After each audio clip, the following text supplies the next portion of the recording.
Hey everyone, my name is Whitney and welcome back to an episode of Spastic Chatter. Spastic Chatter is a platform meant to feature those in the cerebral palsy community. I get together weekly with individuals with CP, like myself, to have an uncensored chat about what it's really like to live with this type of disability. So for this week's episode, my guest is Ty. I'm gonna butcher your name. Tylia. Tylia.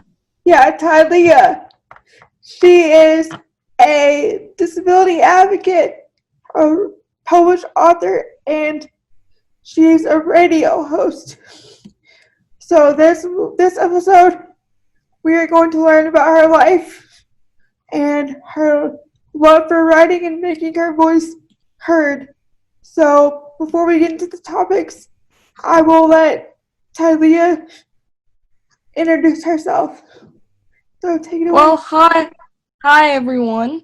My name's Tylia Flores. I'm a 24-year-old with spastic cerebral palsy. I was diagnosed with cerebral palsy at the age of 2 years old, but throughout my whole entire life, I discovered that writing has been my outlet for cerebral palsy and advocating, and I've been writing ever since I was 15 years old.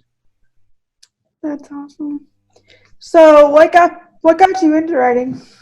Actually, it started with a tragedy. I had a friend with cerebral palsy and cancer, and he passed away, and I needed to find a way to grieve. So one day, while at Barnes & Noble, I pictured myself signing books, and then after that night, I came home and wrote, "Hey, see that kid over there?" And that was the first sentence to James' Ticking Time Bomb, and here we are, almost 7 years later, and after that got published, I decided to start writing about my disability and going into the advocacy field because I feel like that's important too because people don't have a lot of awareness about CP. Yeah, I totally agree on that. So is that your published book that you were talking about?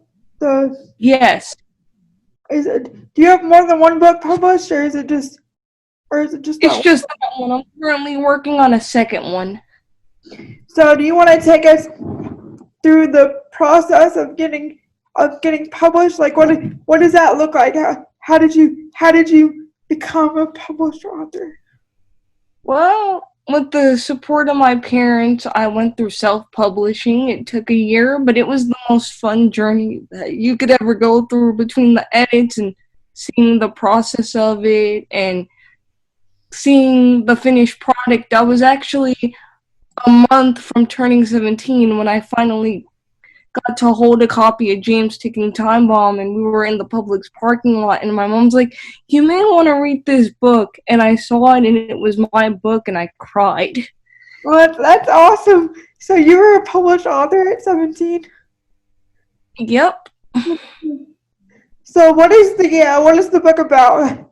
Like, just give us a The brief. book is about The book, James Ticking Time Bomb, is about a teen father with cancer who's raising his son Noah who has CP, but he's trying to figure out his life and what he wants to do before his time ends. Oh, that's cool. So you said it's based on your friend? Mm-hmm.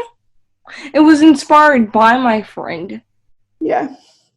Well, So that's awesome. So take us to your website and your so did that come from your book, or did you start your website first, or did you I start? started my website first when I was 13 because my parents wanted me to brand myself at a early age. They wanted to give me a blogging platform.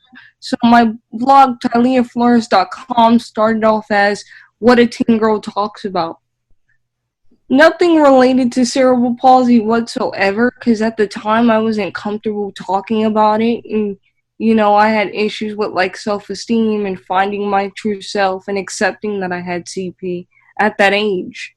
So it wasn't until I was 18 where I said, you know what, screw it, I'm just gonna start advocating because I started to love the person who I was. Yeah, I don't know, but I can speak for myself. I think that's part of growing up is like learning to accept yourself. So like at our younger years, we don't we don't really accept the disability, but then we learn as we get older to like we come into ourselves, if that makes sense.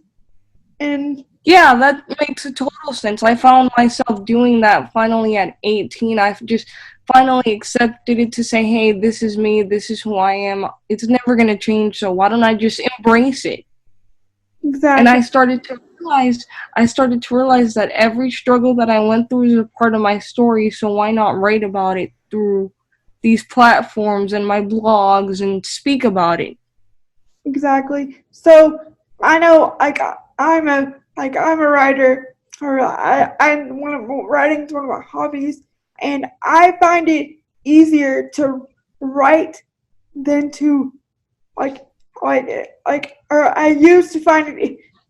When I was younger, I used to find it easier to write rather than speak to someone about my disability, because when I wrote, they you don't know they unless I come out and say, hey, I have a disability. That person reading what I'm writing doesn't know that I have a disability, so then they're not judging me based on. Exactly. I agree with you on that. I feel you on that. Because beside writing about my disability, I write for other platforms, and sometimes when I write for them, I don't tell them that I have a disability. Yeah. But, in other aspects, when I'm writing about my disability, it gives me a coping skill and it makes me feel relief. Like, if I'm writing something, I see it in my head as a movie. Well, that's cool. So what publications do you write for? The Mighty, Unwritten, Thought Catalog, Unchargeables, I just saw as to I'm sorry, but I just saw where you. Echo, turn off alarm. I'm so sorry about that, my Echo. It's okay. It's all good. Echo, turn off alarm. Thank God for technology. Here, life of somebody with CP when you need accessible things like accessible technology and your Echo goes off. So what were you saying? I saw the post where you were something cool about the mighty. You want to tell what happened with what happened with the mighty recently?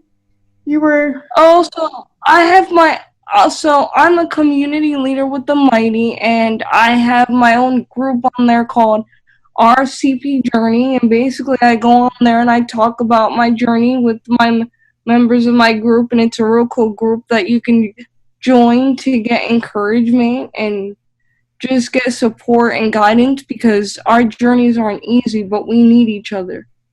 that's awesome. So it's kind of like a support group in a way. Yes. That's awesome. So so you're also a host of a radio show. You want to talk about that?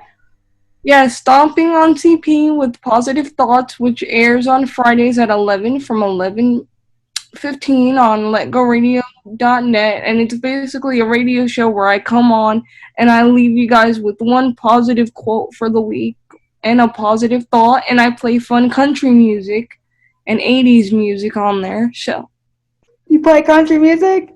That's my jam. yeah, I'm a huge That's my jam, right? Blake Shelton's my favorite. Yeah. I like some Blake Shelton. um. So what is a? Hold on, let me look at. Let me look at. Let me look at. Okay. So has anyone ever doubted your capabilities, like with your writing? Yes. Yes, as a writer, I had one person tell me, your writing sucks, it's never going to go anywhere. I had one publication tell me that. I had one student in my class when I was in college tell me he didn't think I had the capacity to understand what literature was because of my disability. Oh, really? So how did you handle that? I just proved them wrong. Yeah. Yeah, that's that's funny to me that they would say that. So, where did you go to school and like what did you study? Well, I just graduated from Future Learn, and that is a trade school, and I studied literature and creative writing for the entertainment world, That's awesome. and film writing. That's awesome. So it's all so your background is all about writing. Yes, and I took a little bit of courses on disability advocacy because my goal is to eventually go to different countries and study and help people in places like Africa, India, places that they're not as privileged as we are, Yeah, you know. So I want to start doing missionary work. that's awesome. That's really cool. So you wanna help people with, like other people with disabilities in those countries, or just as a whole? Yes, as a whole, and other people with disabilities in those countries because they have it harder than we do. At Yeah, least in America, you can call the school board to give you a school bus. Kids in Africa with disabilities are shunned from their village and they have to pay for transportation. yeah. So that's a very important goal, and it sounds like it's a really good one. So, um, do you have any advice for other people that want to become a writer or a My radio? advice My advice would be to each and every one of you listening that want to become a writer, just write. Even if it's one page a day, just write. Nothing you write is wrong. Nothing you write is crazy. It's your emotions. So if you want to write, just start writing. And if you want to be a radio host, just keep trying to reach that goal to the best of your ability and just keep speaking and expressing your message because we need your story. The world needs your story. Yeah. So So just keep going. just keep on stomping, as I like to say. Yeah, just keep on stomping. That's Yeah. Like my Facebook page is Stomping on CP with Tylia. And yeah. so is my Instagram. Well, that's a good. So people can reach you on Facebook and Instagram. Under Stomping on CP, and then on Facebook, it's Stomping on Cerebral Palsy, and then my name. Okay. All that will be in the description, also along with your website and um, your radio show and all that stuff. Well, do you have anything else you want to add, Tylia? Well, I just want to say thank you for having me on the show, and I want everybody that's listening to remember, despite the obstacles you face, you have to keep stomping because your story is needed. Someone needs your story to get through life. Awesome. That's awesome advice. Um, just to close out the episode, thank you, Tylia, for reaching out and wanting to do this. You're welcome. If anybody else wants to be featured on an episode, there is a email link on in the description, and don't feel free to reach out. So check back next week for another episode of Spastic Chatter. Spastic Chatter, gotta love it. I love it. Okay. Well, bye. Bye, you guys.